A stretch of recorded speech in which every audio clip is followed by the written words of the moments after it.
Welcome to this Mastering Unreal Tournament 3 lesson covering speed and agility. In every multiplayer game there seem to be those who are faster and can do what looks impossible to most others. Unreal Tournament 3 is no exception to this phenomenon, but I'm here to demystify it so that you can gain some insight into how they do it and how to learn to do it yourself.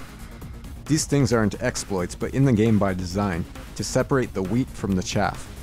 The first thing you need to realize is that the main principle behind why these players are so fast, or can get to impossible places, is deceptively simple. It's because they know the maps.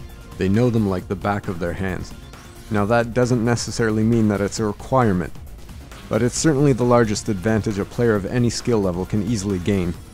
Meaning, someone may be a master of fast movement, but if they don't know where they should be and when, they're still going to be slower than someone who simply knows the map.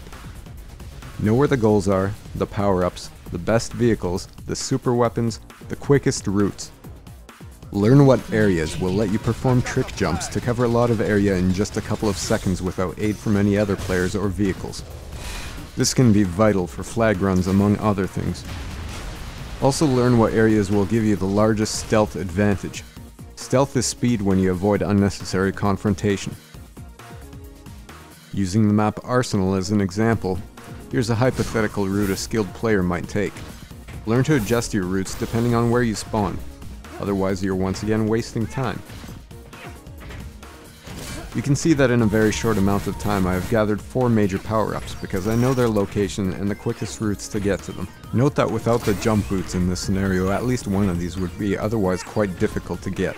But I won't say impossible because little in this game is. You've got to think quickly on your feet, and if you can't get the jump boots, then it's time for you to change your game plan. Here's another example with deck. In this case, although jump boots can be used to get to these objectives, I'm not using them in that way. Instead, I'm using them to get to parts of the map that I need to get to that would otherwise entail a lot of running around on foot. Which, as you can imagine, is why most people would seem slower than me in this situation. This brings us to the rest of the equation. UT3, along with other games in this series, has a number of special moves you won't find in most other games. The ability to dodge, wall jump, etc. provide players who know how to perform these moves a very powerful advantage. They could cross a gap that's too large to jump across, or reach a height that's too high to jump onto. And by the way, see the height obstacles lesson for more on this. Also, they can move faster than running by combining running with dodging and other movement, as I'm about to show you.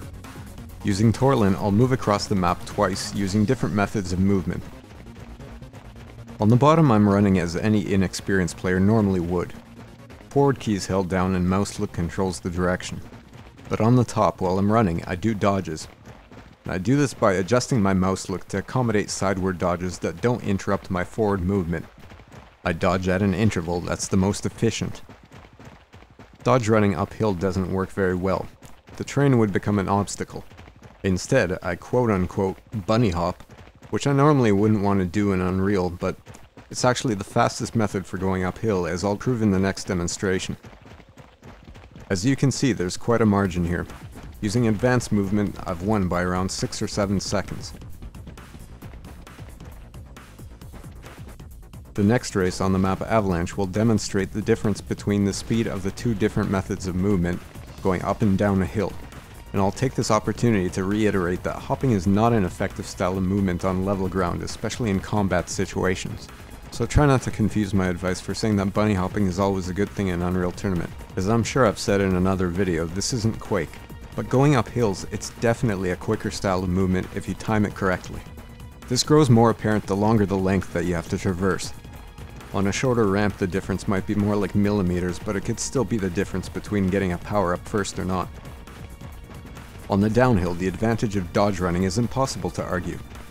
Here I make astounding gains compared to just running. Hoverboarding would be faster where it's safe to do so, but it's also not possible in every game type.